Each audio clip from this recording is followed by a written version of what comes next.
Pashinyan forces series of resignations. Article by Hovhannes Nazaretyan, published on November 20, 2024, on EVN Report. On the evening of Sunday, November 17th, Armenian media reported the dismissal of several senior officials. The following morning, Prime Minister Pashinyan confirmed the reports in a social media post while on a visit to the Vatican. He said that he had asked several high-ranking officials to step down, insisting that the reasons were not personal but systemic and had been publicly addressed. Among these officials dismissed by Pashinyan included the Supreme Judicial Council Chair Karen Andreasyan, Investigative Committee Chief Argishti Kyaramyan, Anti-Corruption Committee Chief Sasun Khudatyan, Interior Minister Vahe Gazarian, Territorial Administration and Infrastructures Minister Ganel Sanosian, and State Revenue Committee Chief Rustam Badassian. Among the six, the first three, the Supreme Judicial Council, the Investigative Committee, and the Anti-Corruption Committee, are at least nominally independent bodies, while the rest are either directly or indirectly subordinate to the Prime Minister. This series of dismissals is unprecedented in recent memory. There were also initial rumors suggesting that Defense Minister Suren Papikyan may also resign, but these were quickly refuted. Pashinyan voiced fierce criticism of law enforcement and the judiciary in a cabinet meeting on November 15th. Addressing judicial and law enforcement officials, Pashinyan said, "My patience has run out. I am telling you all directly." Pashinyan specifically said these agencies have failed to end injustice in Armenia, and that reforms under his rule have not produced sufficient results. He further complained of slow progress on illicit asset seizures and protracted trials. The first to announce their resignation on the morning of November 18th was Karen Andreasyan, who has headed the Supreme Judicial Council since October 2022. In that role, he oversees Armenia's court system. In a social media post, Andreasyan said, while on the surface everything seems clear, he does not wish to disclose the deeper reasons of his resignation. He claimed to have brought the judicial system out of a disgraceful crisis and laid the foundation for dozens of institutional reforms, which will show results within a year or two. Kyaramyan, who has held a myriad of posts under Pashinyan, also resigned in the morning. In a statement, he said his decision stems from internal reassessments arising from the situation surrounding the recent activities of the broader law enforcement system.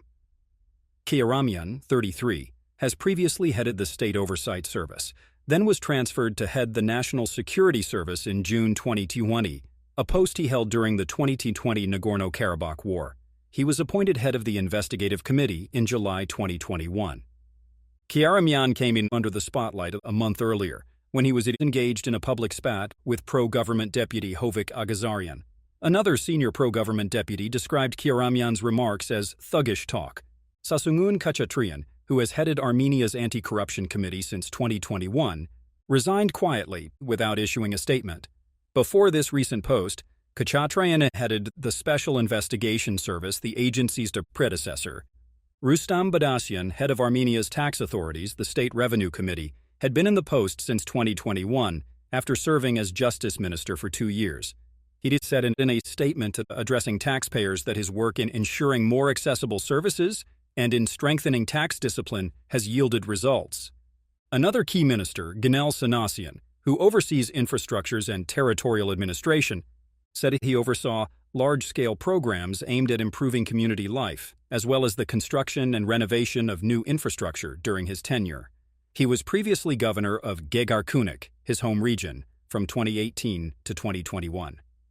Interior Minister Vahe Gazarian had held the post since early 2023, when the ministry, which encompasses the police, was re-established.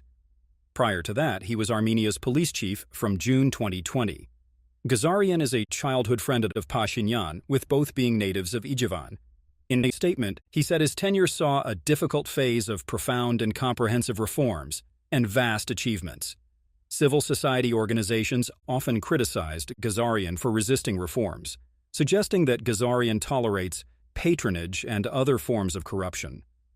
One civil society leader argued that police reforms have failed in transforming the public perception of police from a truncheon held by the state to a provider of services to the citizens. Gazarian's replacement was the first to be officially announced. Pashinyan revealed on November 20th that Arpine Sargsyan, who has been deputy minister since the ministry was re-established in early 2023.